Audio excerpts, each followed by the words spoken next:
Ang kwento ni Tomby.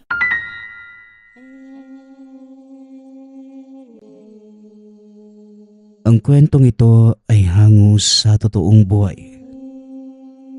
Mula ito sa isa nating tagapakinig. Karanasan ito ni Paeng. Taong 1977. Probinsya ng Davao. Abutenga ang ngiti ni Paeng na mga sandaling yon. Habang binibilang ang kinita sa naganap na bentahan. Higit kumulang 50 kilo ng durian ang pinakyaw ng suki. Inggit ang lahat ng kasabayan dahil kakarating pa lamang nila sa lugar. Ngunit naubos na kagad ang lahat ng paninda. Sa probinsya ng Davao, isa sila sa may pinakamalawak na taniman ng durian. Buwan-buwang nag-aani at kumikita ng malaki. Ito ang natatanging yaman ng pamilya para matustusan ang pang-araw-araw na gastusin. Dahil masyadong sagana ang pananim, humantong pa sa puntong dinarayo na ng mga kapitbahay at kakilalang magsasaka upang mag-usisa. Nangungulit ang mga ito para lang malaman ang pamamaraan nila Paeng. Paeng, magandang araw. Nariyan ba si Mang Ramon? Baka pwedeng makausap siya ngayon. May mga katanungan lang naman ako. Oy, ang dami mong kita ha. Umaga pa lang pero ubos kagad ang paninda. Kahit hindi na ang tatay mo ikaw na lang. Ano ba ang sikreto niyong mag-ama para mapanatili ang kasaganahan ng durianan niyo? Wika ni Manong Jose. Isa sa mga magsasakang pabalik-balik para magtanong ng paulit-ulit. Hindi naman po yun sikreto Kasi ang kailangan, dapat nagtataglay na magandang ugali ang magsasaka. Kung hindi sagana yung pananim mo, ibig sabihin, masama yung ugaling meron ka. Diretsahang tugon ni Paeng. Nanlaki ang mga mata ni Mang Jose. Nabigla sa hindi inaasahang tugon. Aba, loko na bata ha. Umayos ka kung ayaw mong hampasin kita. Sa atin ngayon ikaw pa nga ang may masamang ugali. Ganyan ba sumagot sa nakakatanda? Pareho lang kayo ng tatay mong panot. Ang tatabil ng dila. Aba, kung makapanot ka, akala mo naman may buhok ka. Mabuti pa nga si tatay panot lang Ikaw nga kalbo. Alam mo Mang Jose, pabalik-balik ka na rito sa amin Baka gusto mong dito na lang tumira. May bakanting kwarto pa naman. Isa pa, hinahanap mo palagi si tatay. Mag-a-apply ka ba bilang nanay ko? Abay sira ulo ka pala Lumapit ka nga nang mahampas kita nitong hawak kong kawayan. O sige, subukan mong saktan ang anak ko. Ako mismo ang makakalaban mo. Jose, tama si Paeng. Hindi ko rin maiwasang isipin na baka nagugustuhan mo na ako Kaya ka pabalik-balik rito. Pasensya ka na pero hindi ako interesado sa parehong kasarian. Wika ni Mang Ramon. Kakarating lang nito mula sa pag-aararo.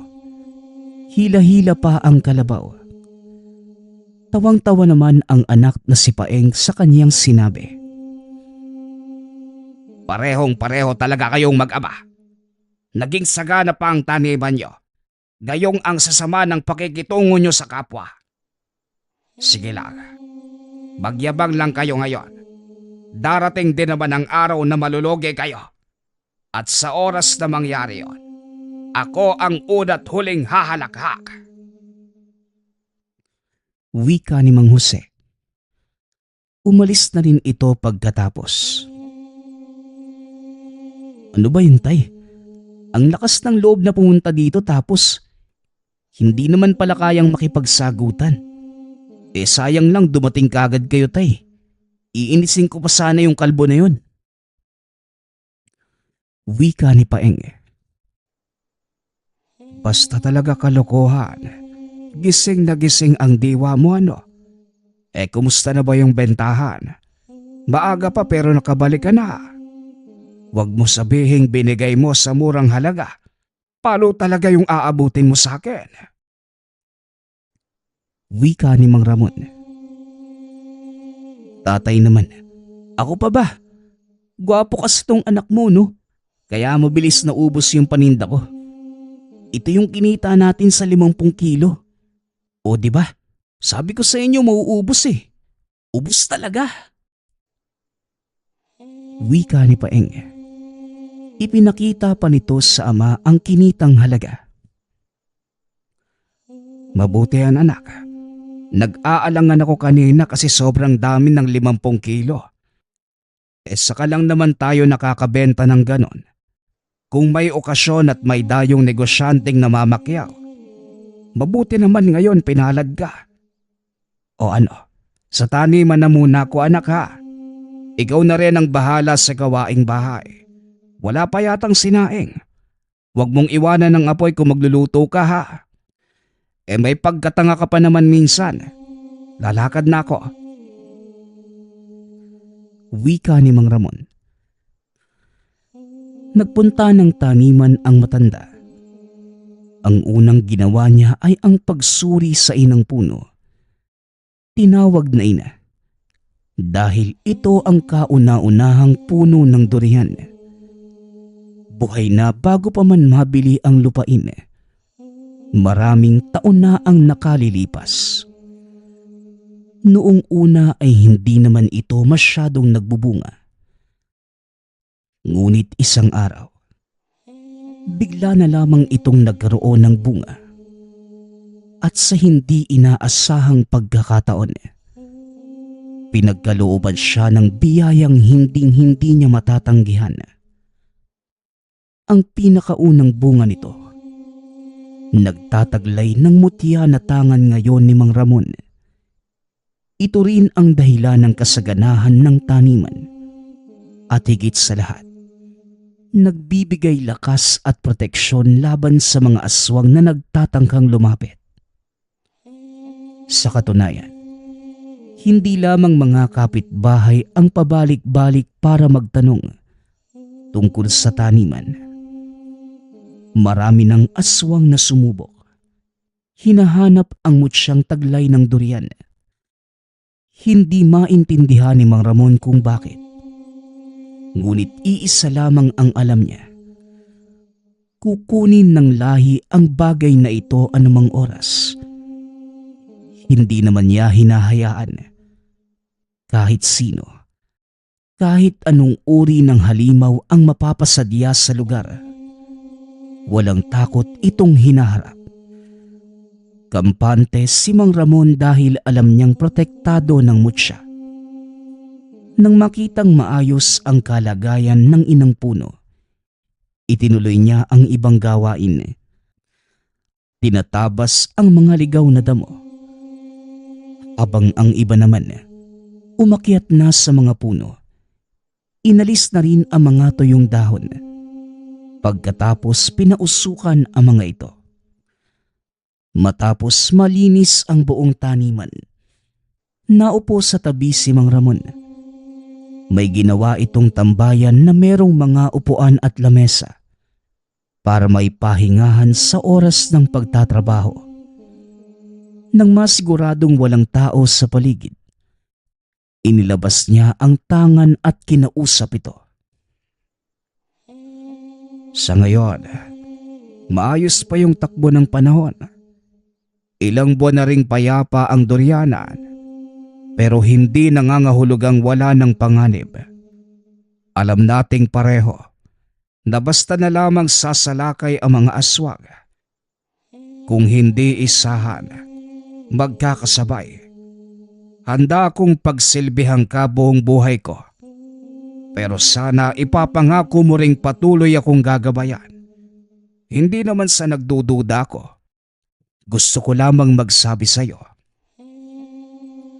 Wika ni Mang Ramon. Nasanay na itong kausapin ang tangan, lalo na kung walang ibang makausap. Minsan na rin siyang pinag-isipang baliw ng anak dahil inaakalang nagsasalitang mag-isa. Akala ko kung sino yung kausap mo dyan. Yan lang pala. Nakakagulat ka naman, tay. Wika ni Paeng. Oh, bakit ka naman nandito? Ang sabi ko gawaing bahay ang atupagin mo. Nakapagsaing ka na ba? Huwag mong sabihing iniwanan mo na naman para sumaglit sa kalokohan ha. Naku Paeng, kaunti na lang ang kulang. Balilintikan ka na sakin. Nagiging pabaya ka na naman. Hindi ka ba nadadala noong nakaraan? Kamuntikan mo nang masunog yung bahay natin. Balak mo pa yatang ulitin. Wika ni Mang Ramon. Tatay naman, hindi naman ako pabaya. Si Mang Enrico, nagdala ng pagkain sa bahay. Kaarawan daw ng apo niya. Napaaga yung pagluluto. Wala naman masyadong bisita kaya binahagian tayo. Napakarami nga eh. Di na ako nagluto. Yun na lang po yung kainin natin. Tugon ni Paeng. Ganun ba? Mabuti naman. Siya nga pala anak. May bunga ba na pwedeng anihin? Puntahan mo kaya si Maring Erna. Magtanong ka kung bibili ba siya. Sayang kasi kung aabutin ng pagkahinog. Baka biglang malanta. Pag-iiba ng usapan ni Mang Ramon. Opo tay, mamayang hapon po siguro. Nasa kabilang bayan pa yun sa ganitong oras eh. Maiba pala tayo tay. Si Tia Rosario ba nagkaanak? May nagpadala ng sulat. Sinabing anak siya ni Tia eh. Nakiusap na manirahan muna sa atin kasi nasunog yung bahay nila sa Cagayan. Mag-isa na lang siya sa buhay at walang ibang malapitan eh. Mina daw yung pangalan. Tignan ho ninyo. Wika ni Paeng sabay abot sa sulat. Tinignan ito ni Mang Ramon. Ngunit nahihirapan itong maniwala. Si Rosario, bay anak, meron ba? Parang wala naman siguro. Wala akong matandaan na nagkaanak yung babaeng yun eh. Ni hindi nga siguro nagkaroon ng kasintahan. Alam mo naman yung tiyahing mong yun. Nasa gawaing bukid lang. Ilang taon na rin ang nakalipas magmula noong huli ko siyang nakita. Pero sigurado kung hindi siya nagkaroon ng anak. Baka ka mo nobya mo. Nahihiya ka lang magsabi ano? Dinadamay mo pa yung yumaong tao eh. Uy, hindi po ah. Minor de edad pa lang po ako tapos pag-iisipan niyo ako ng ganyan. Yun po talaga yung sinasabi sa sulat. Anak nga daw po siya ni Tia Rosario. Sus, sa panahon ngayon minor de edad man o hindi, nagkakagustuhan na. Magtapat ka nga sa akin Paeng. May ibabahay ka na no? Ay nako, tatay naman. Kung makapagsalita parang hindi ako kilala. Paano naman ako magkakaroon ng nobya? Kagaya ni Tia Rosario, gawaing bukid lang din ang inaatupag ko. Ba't rumarasong ka pa eh? Tumayo ka na nga. Umuwi na tayo. Nagugutom na ako. Pakibitbit ng itak at mga sako. Huwag mong kalimutan yung posporo ha. Nariyan sa gilid ng bato. Wika ni Mang Ramon. Nauna itong naglakad samantalang naiwan si Paeng para gawin ang inuutos. Sumunod na rin ito pagkatapos. Dakong hapon nang may kumatok sa pinto. Kasalukuyang nakatulog ang mag-ama. Naalimpungatang bumangon. Si Paeng na ang nagpunta sa pintuan para alamin kung sino ang bisita. Bukas naman yung pinto. Kumakatok ka pa. Sandali lang. Parating na ako. Katok ng katok, napakaingay. Sino ka ba? Ah, ang ganda mo.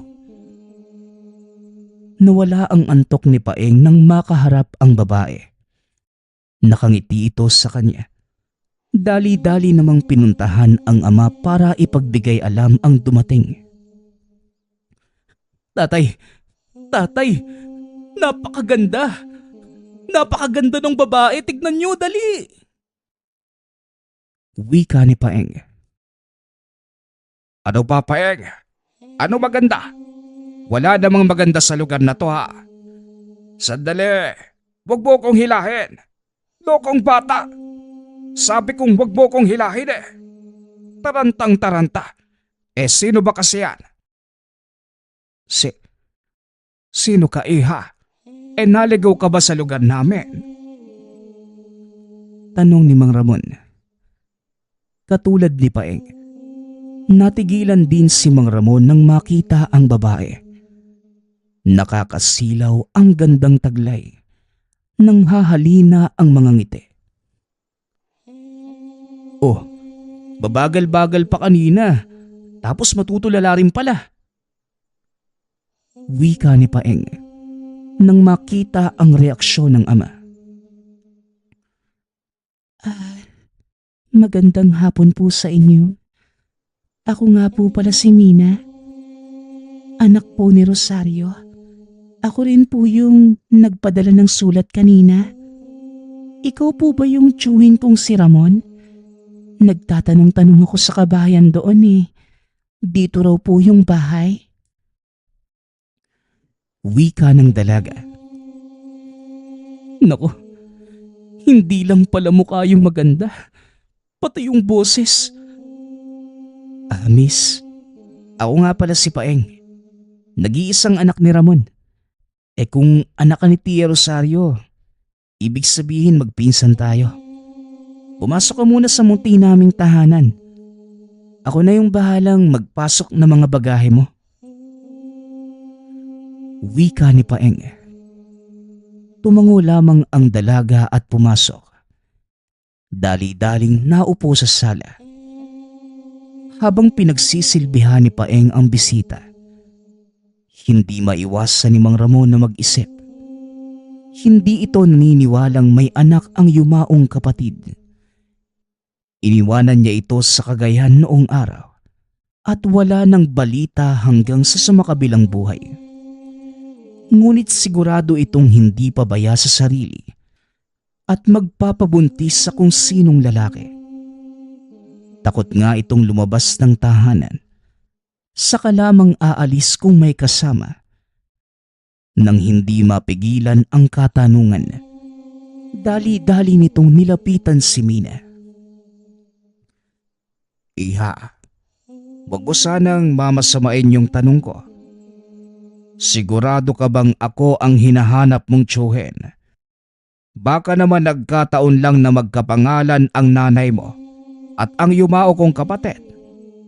Sigurado kung walang anak si Rosario, sumalangit nawa ang kaluluwa niya. Tanong ni Mang Ramon. Tay, ayos ka lang? Nagpakilala na nga eh. Pagdududahan mo pa? Anak nga raw siya ni Tia. Tignan mo oh. Parang si Tia naman. Mahinhin, maganda, matangkad, maputi. Ayaw mo pang maniwala niyan? Tanong ni Paeng habang hinihila ang ama sa labas. Hoy ikaw, manahimik ka. Gusto ko lang makasigurado na kadugo natin ang pinapapasok mo rito sa bahay. Maraming loko-loko sa panahon ngayon. Nag-iingat lang. Hindi talaga ako kumbinsido. Imposibleng magkaanak yung kapatid ko. Tugon ni Mang Ramon. Paano niyo naman malalaman? Ang haba ng panahon na hindi mo siya nakasama. Iniwanan niyo nga si Tia Rosario noong nagdadalaga pa lang eh.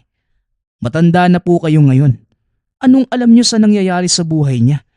Ni hindi niyo nga kinamusta eh. Wika ni Paeng. Napatingin si Mang Ramon sa anak. Hindi inaasahan na ganon ang maririnig. Aba, parang ako ang sinisisi mo ha. O siya, patutuloyin natin pansamantala ang babaeng yan. Pero hindi ibig sabihin, tanggap ko na. Oobserbahan ko ng ilang araw kung nagtataglay ng katangian ni Rosario. Sige, kupkupin natin. Pero kung hindi, aba dapat lang napalayasin. Iisahan pa ako sa sarili kong pamamahay eh. O tay, kalma lang. Ikaw naman galit ka kagad eh. Ako na po yung bahala dito. Wika ni Paeng. Napabuntong hininga si Mang Ramon. May pagdududa pa rin sa biglaang paglitaw ng dalaga. Nahati rin ang pag-iisip dahil sa sinabi ni Paeng. Ewan, ang dami ko nang iniisip dito sa taniman. Dumagdag pa ito. Basta hindi ako kumbinsido na anak siya ni Rosario. Muling wika ni Mang Ramon. Para maging kalmado, kumuha ng patalim at saka nagpunta sa durianan. Ibinuhos ang oras sa pag-asikaso ng pananim. Pagkatapos ay naupo sa tabi. Hindi nagtagal. Biglang naalerto ng maramdaman ang pagiging aktibo ng tangan. Nag-iinit ito. Hindi mapalagay. Indikasyon na merong panganib sa paligid. Dali-dali itong napatingin. Hinahanap ang posibleng pagtaguan ng nilalang. Sinuri niya ang buong durianan. Makalipas ang ilang sandali, hindi tumigil sa pagbigay ng senyales ang mutya. Nalibot na ni Mang Ramon ang buong taniman. Subalit wala itong nahanap. Nagtataka rin dahil walang bakas, walang amoy, at tanging senyales lamang nabigay ng tangan. Hindi kaya nalilito ka lang. Pero hindi naman nagkakamali ang isang mutya kapag may napansin sa paligid. Meron talaga, pero wala akong mahanap. Nandito ba sa malapit o nasa malayo? Tanong ni Mang Ramon sa hawak na mutya. Muli niyang nilinga ang paligid. Naglibot sa ikalawang pagkakataon. Nagbabaka sakaling may nakaligtaan. Ngunit wala talagang nakita. Sumakit na lamang ang ilong sa ilang ulit na pag-amoy sa hangin. Ngunit kahit kaunting samyo, wala pa rin itong mahanap. Kung wala rito sa taniman, siguro nasa ibang lugar ah. Sandali nga. Wika ni Mang Ramon sa sarili. Binitbit ng matanda ang mga itak. Saka nagpunta sa unahan. Sinuring mabuti ang mayayabong na halaman. Damuhan, kabilang taniman. Ngunit wala pa rin itong mahanap. Umuwi na lamang siya at inisip na baka humihingi ng dasal ang tangan at nagkamali lamang sa pag-intindi. Pagkapasok ng tahanan, nagulat na lamang nang mawala bigla ang senyales. Kanina lamang hindi mapalagay ngunit ngayon ay natahimik. Nakahinga ng maluwag si Mang Ramon. Dumiretso na rin sa kwarto upang magsagawa ng orasyon at dasal para sa tangan. Pagsapit ng gabi, pagkatapos maghapunan, nasa bakuran silang tatlo at nagpapahangin. Wala namang tigil sa pagdaldal si Paeng. Kinukulit ng mga katanungan si Mina. Siya nga pala, sino nga palang naging tatay mo? Alam ko namang maganda si Tia Rosario pero kakaiba kasi yung kagandahan mo eh. Parang may halo na ibang lahi. Dayuhan ba yung tatay mo? Amerikano ba? Tanong ni Paeng. Hindi ko alam eh. Ang totoo niyan, Iniwanan si nanay habang pinagbubuntis pa lamang ako. Kaya hindi ko na nakita. Tapos noong ipinanganak na, namatay si nanay. Sa kapitbahay na lang ako lumaki. Kay Aling Merna, yung mananahi. Tugon ni Mina. Kawawa ka naman pala. Kung nalaman lang ni tatay na nagkaanak pala si Tia, hindi ka sana mag-iisa sa buhay, no? Mabuti hinayaan ka na pumarito. Hindi ka ba sinamahan ng nagpalaki sa'yo? Malayo kasi yung pinanggalingan mo eh. Mahabang biyahe. Hinatid ako ni Aling Merna. Pero hanggang sa daungan lang ng barko. Bumalik din siya kagad kasi may aasikasuhin daw. Mabuti nga kilala si Tio Ramon eh. Kaya hindi ako nahirapan sa paghahanap. Noon pa dapat ako nagpunta rito kaso kinakailangan pang maghintay ng mahabang panahon para makaipon ng pamasahe. Wika ni Mina. Habang nakikinig, unti-unting napapaniwala si Mang Ramon. Lalo na nang banggitin ang pangalan ng mananahing kapitbahay. Sa isip-isip niya, marahil tama si Paeng. Sa tagal ng panahong walang balita sa kapatid, may mga kaganapang hindi niya nalalaman. Kagaya na lamang ng pagkakaroon nito ng pamangkin. Hindi pala nalalayo yung edad natin, no? Matanda ka lang ng 1 taon. Siya nga pala, ni minsan ba hindi ka nagkaroon ng karelasyon? Ibang klase kasi yung ganda mo eh. Imposibleng walang magkakagusto sa'yo.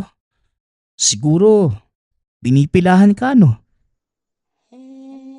Tanong ni Paeng. Hoy Paeng, tumigil ka na nga sa kakatanong mo. Ano naman kung marami nagkakagusto sa kanya? Pipila ka rin ba? Dumidiskarte ka pa dyan. Kilabutan ka nga. Magkadugo kaya kayo? Sita ni Mang Ramon. Tatay naman, nagtatanong lang naman ako para malaman ko eh kung ilang tao yung babantayan o bubugbugin. Kung sakaling maglolo ko rito sa pinsan ko. Ikaw talaga tay, ang sama kaagad ng iniisip mo sa akin. Sumasagot ka pa ha? Kung kutosan kita. Pumasok na kayong dalawa. Malalim na ang gabi at maraming lamok. Oras na rin para makapagpahinga. Tiyo, pwede po bang mamaya na? Gusto ko pa rito sa labas eh. Diyan po sa Dorianan, pwede bang maglibot? Maliwanag naman yung buwan saka parang gusto ko maglakad-lakad.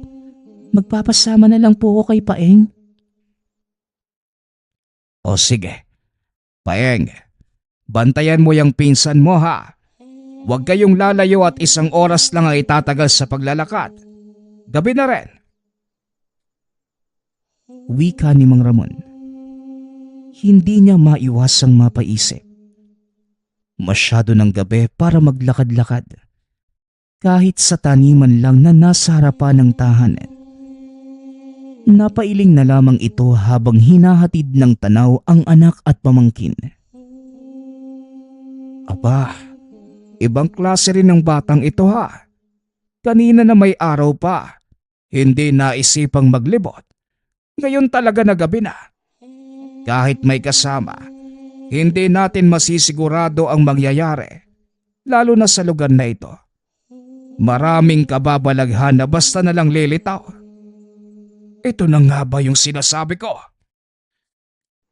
Wika ni Mang Ramon nang mapansin ang senyales ng tangan. Kagad itong kumuha ng patalim. Dali-daling sinuri ang paligid. Isinara ang pinto upang walang makapasok na nilalang. Una niyang tinignan ang bakuran, maging ang likod bahay. Wala naman itong nakita. Sumunod na rin sa taniman sa pagbabaka sakaling meron na namang aswang na nanghas. Paeng! Bida! Bumalik na kayo sa bahay! Delikado! Paeng! Nasa na ba yung mga batang yon? Napakalakas ng senyales ng mutya. Pagtawag ni Mang Ramon, binilisan nito ang paglalakad habang tumitingin sa dinaraanan. Hindi pa rin makita ang mga bata. Kinakabahan na sa pag-aalala. Natigilan sa paghakbang ng matanaw ang inang puno. Nararamdaman niya ang diwa nito. Kapag ganito ang puno, isa lamang ang ibig sabihin. May aswang na layong makuha ang mutya. Sa kabilang banda naman, napatingin si Mang Ramon sa pinanggagalingan ng boses. Natanaw sa hindi kalayuan si Mina. Magkausap sila ni Paeng. Ngunit ang mga mata ay nasa inang puno. Naguluhan din ng lumakas ang senyales ng tangan. Hindi maiwasang maisip na isa itong aswang. Upang makasigurado, dali-dali niya itong nilapitan. Ngunit unti-unting nawawala ang pagiging aktibo ng mutya. Napatras ito. Bumalik ang senyales.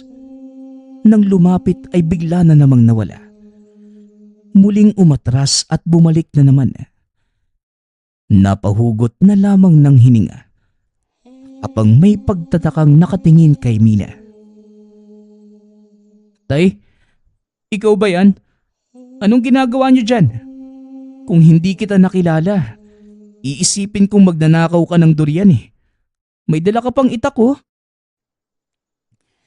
Wika ni Paeng nang makita ang ama. Lumapit sila at tuluyang natahimik ang mutya. Naalala ko kasi yung durian na dapat sana kaninang hapon ko pinutol.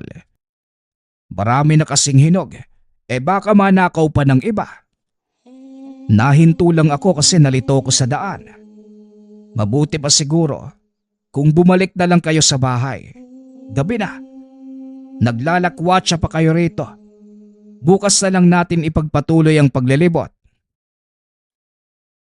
Wika ni Mang Ramon. Sumunod naman ang mga ito. Ang lumalakad, tinitigang mabuti si Mina. Pagkaalis ay kagad nabuhay ang mutya. Sandali lang. Nagpatuloy ba ako ng halimaw sa aking pamamahay? Tanong na nagpatigil kay Mang Ramon sa paglalakad. Nang makabuo ng pasya ay kagad ng kumilos. Gamit ang bisa ng tangang mutya, nilapatan ang sarili ng sabulag upang manmanan si Mina sa malapitan. Nang mga oras na yon, wala pa namang ginawa ang dalaga. Natulog lamang ito. Ngunit makalipas ang ilang sandali ay kagad bumangon.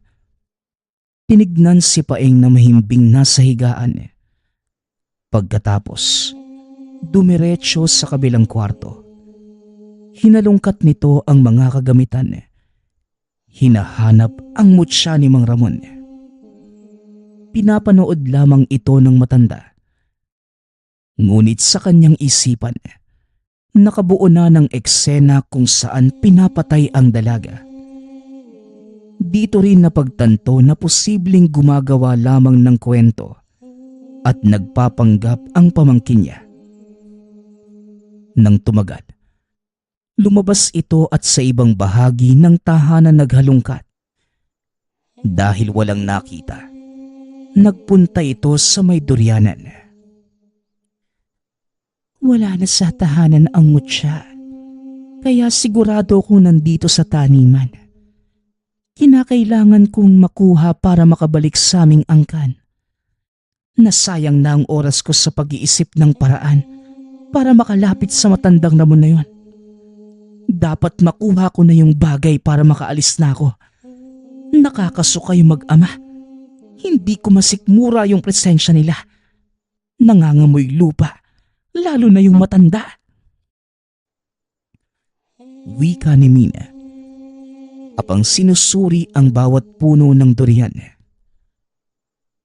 Aba, Siraulo yata yung babaeng to eh. Kung makapanghusga sa amin akala mo mabango.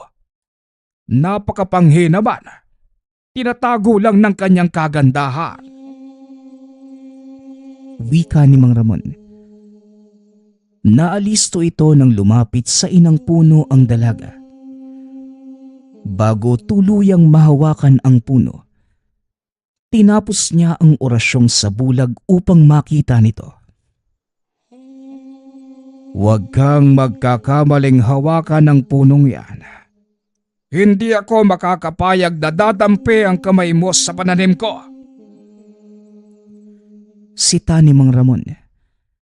Gulat na napalingon si Mina. Dali-daling inayos ang tindig at saka sinubukan linlangin sa salita si Mang Ramon. O tiyo, nandyan po pala kayo? Hinahanap ko po yung kwintas ko. Suot-suot ko lang yung kanina pero pagkabalik namin ng bahay mula sa paglilibot, wala na. Hindi pa rin po ba kayo tapos sa pagputol ng durian? Hoy babae, tigil-tigilan mo ko sa kakaganyan mo. Hindi mo na ako maiisahan. Nagpapanggap ka pang pamangking ko. Pati kapatid kong yumao dinamay mo. Walang hiya ka. Bistado na kita. Isa kang aswang. Ang hindi ko lang maintindihan kung bakit kapag nasa malayuan ka, saka mapapansin ng mutya ang presensya mo. Sa anong lahi ng aswang ka ba nabibilang? Anong pangontra ang ginagamit mo para mautakan ng tangan? Tanong ni Mang Ramon. Nagbago ang ekspresyon sa mukha ni Mina. Lumabas ang tunay na anyo. Dito na rin napansin ni Mang Ramon ang samyu nito. Habang ang tanga naman ay hindi mapakali. Naglalabas ng malakas na enerhiya. Kung ganon, mabuti na rin na nagkaharap tayo. Hindi ko na matiis yung pananatili sa tahanan ninyo. Ilang oras pa lang ang lumipas, pero nasusuka na ako. Siguro dahil sa bisa ng mutya. Dediretsahin na kita, tanda. Ibigay mo sa akin ang mutya para wala ng gulo. Ituring mo itong paggalang ko sa nakakatandang katulad mo. Banta ni Mina. Aba, may marespeto palang halimaw. Kaso hindi matatabunan ng kasamaan. Hindi ako makikipagkasundo sa'yo. Labang kong laban. Gusto mo ang mutya? E di kunin mo. Labanan mo ako. Paghamon ni Mang Ramon. Kagad naman itong pinaunlakan ni Mina. Nagpalit na rin ng anyo bilang ganap na aswang. Kaya pala may magandang anyo bilang dalaga. Isa palang mandurugo. O sige, ilabas mo at ipakita mo ang dila mo nang maputol ko. Wika ni Mang Ramon. Naunang sumugod si Mina. Ibinida ang kahabaan ng dila na kagad pumulupot sa leeg ni Mang Ramon. Dito pa lamang nahirapan ng huminga ang matanda. Mahigpit pang nakakapit ang mga kuko. Ngunit kagad ding kumawala ng umepekto ang bisa ng mutya. Sinubukan pa ng aswang na lumipad para makatakas. Ngunit bumulusok ng mataga ang mga pakpak. Kamunti ka na ako doon ah. Malas mo lang dahil hindi hinayaan ng tangan kong mapahamak ako. Hoy ikaw mandurugo, tapusin na natin ito. Wika ni Mang Ramon. Nanlaban pa ang aswang ngunit binilisan ni Mang Ramon ang pagtaga. Paulit-ulit hanggang sa humandusay na lamang sa lupa. Hindi tinigilan. Bawat parte ng katawan ay tinadtad. Inilabas sa pamamagitan nito ang galit sa ginawang paggamit sa kanyang kapatid para makapagpanggap.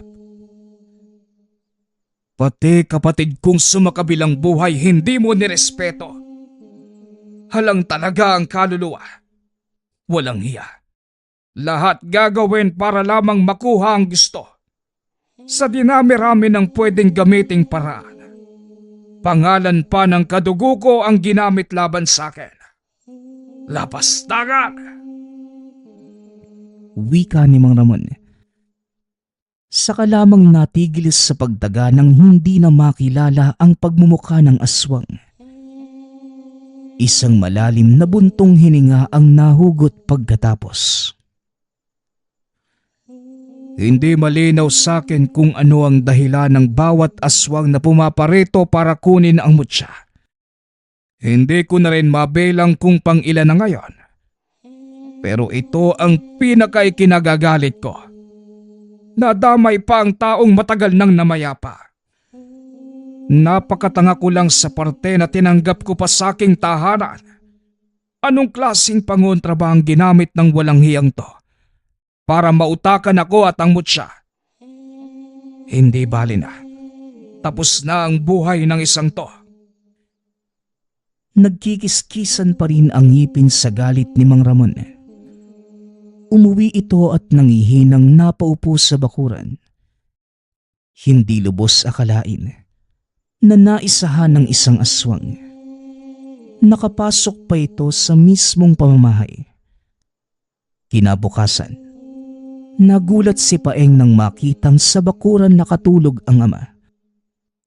Napatanong pa ito tungkol kay Mina. Sinabi naman ni Mang Ramon ang katotohanan. Maging ito ay nanghina sa nalaman. Anak ng aswang? Kaya pala, hirap kayong maniwala kasi hindi siya totoong anak ni Tia Rosario at mas lalong hindi siya tao. Pero bakit hindi nyo naman napansin kagad? Mahina na po ba yung baterya ng mutya nyo?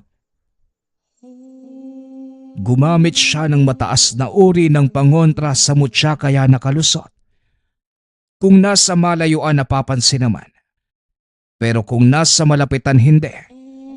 Kaya nga malaya siyang nakakalapit sa atin. Mabuti na lang hindi tumigil ang mutya sa pagbibigay senyales. Nabisto ko rin ang kalokohan ng isang yon. Huwag na nating pag-usapan pa. Sumasakit lamang ang ulo ko.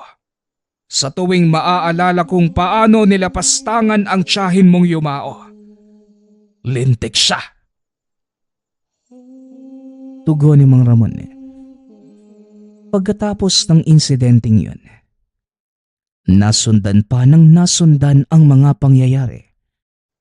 Pare-pareho ng dahilan ang pagdayo ng mga aswang sa taniman. Hinahanap ang mutya. Hindi naman maintindihan ni Mang Ramon kung bakit. Patuloy lamang ito sa pagprotekta at pakikipaglaban.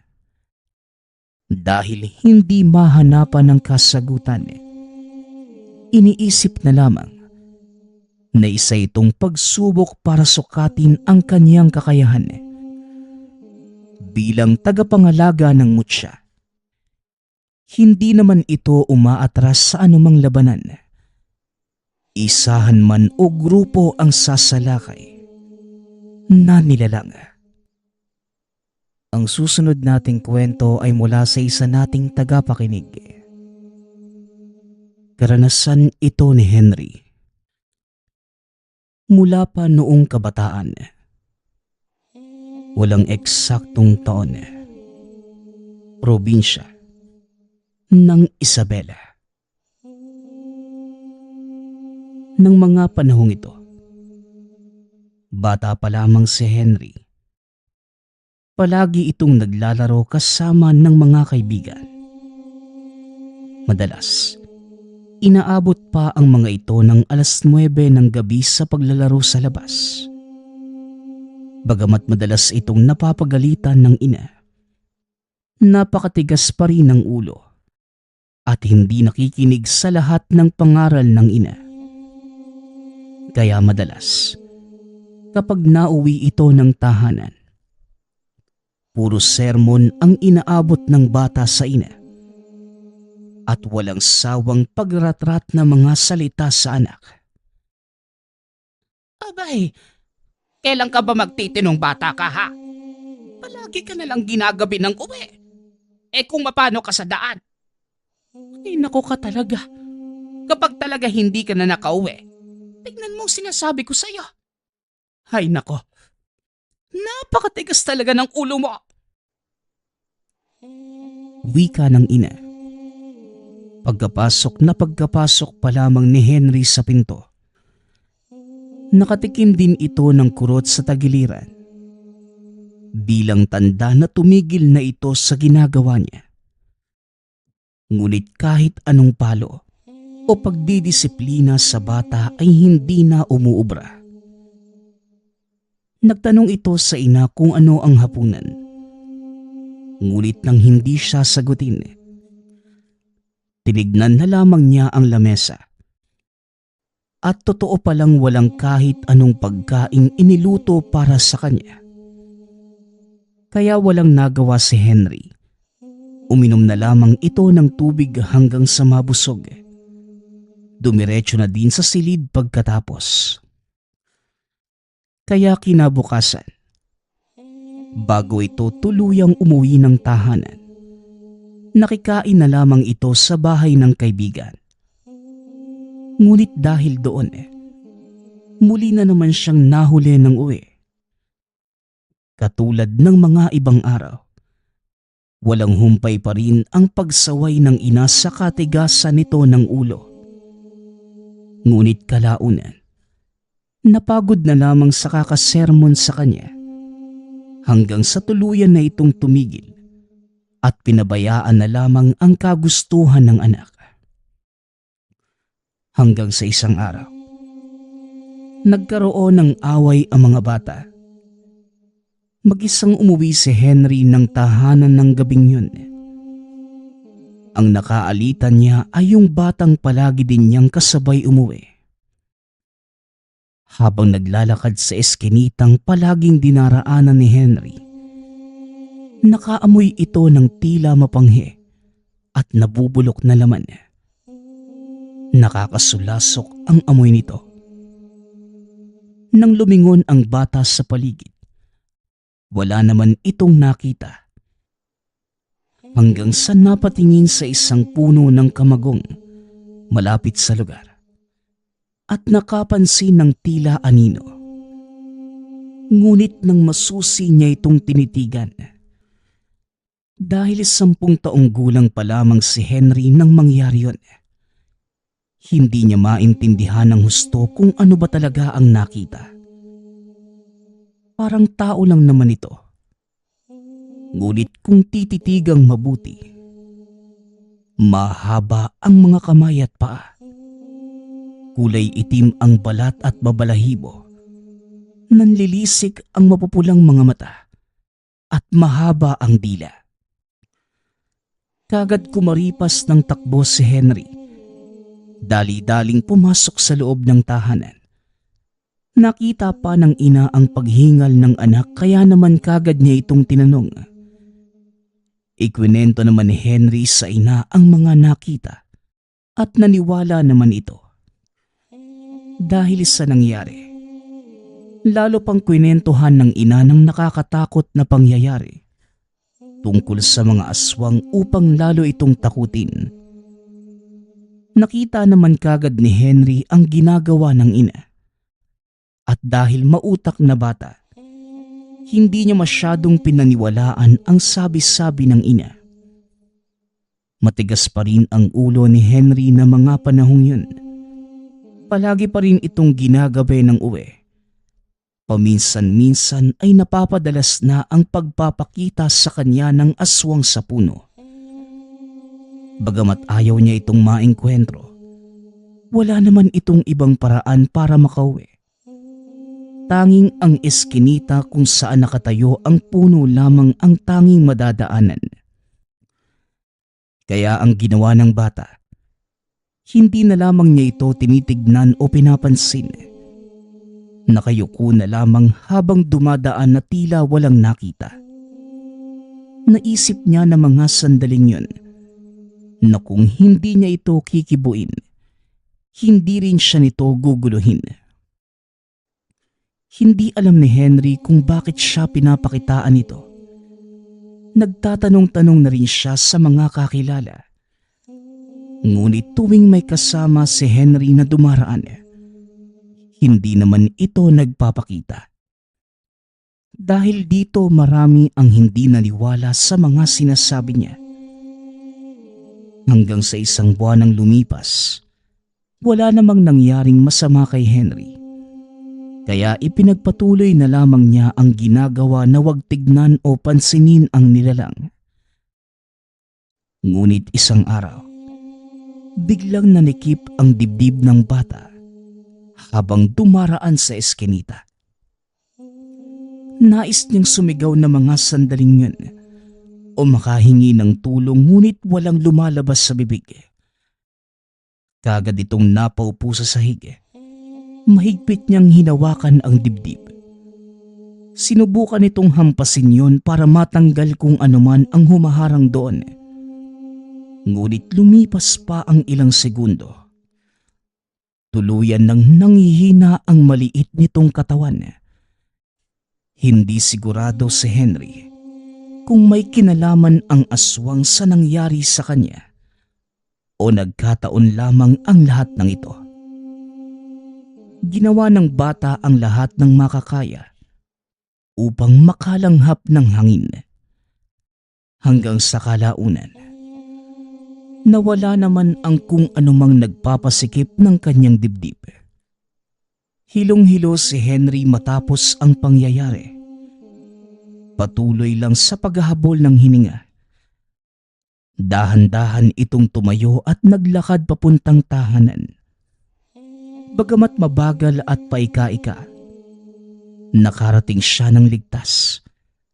Kagad namang nagpahinga si Henry sa kanyang kwarto at hindi na niya ito ipinaalampas sa iba.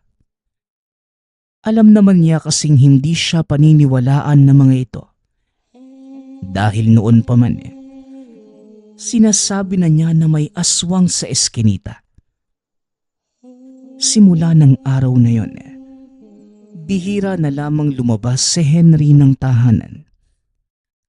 Ayaw na rin niyang daanan ang eskinitang yon.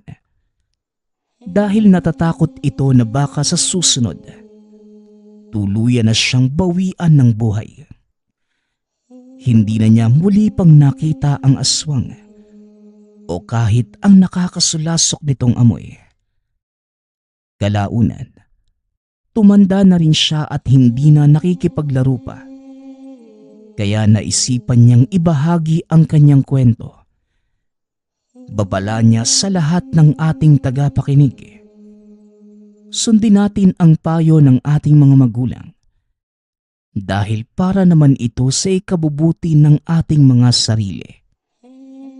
Dagdag pa ni Henry, hindi naman masama ang lahat ng aswang sa paligid. Lalo na kung wala ka namang ginagawang masama sa kanila.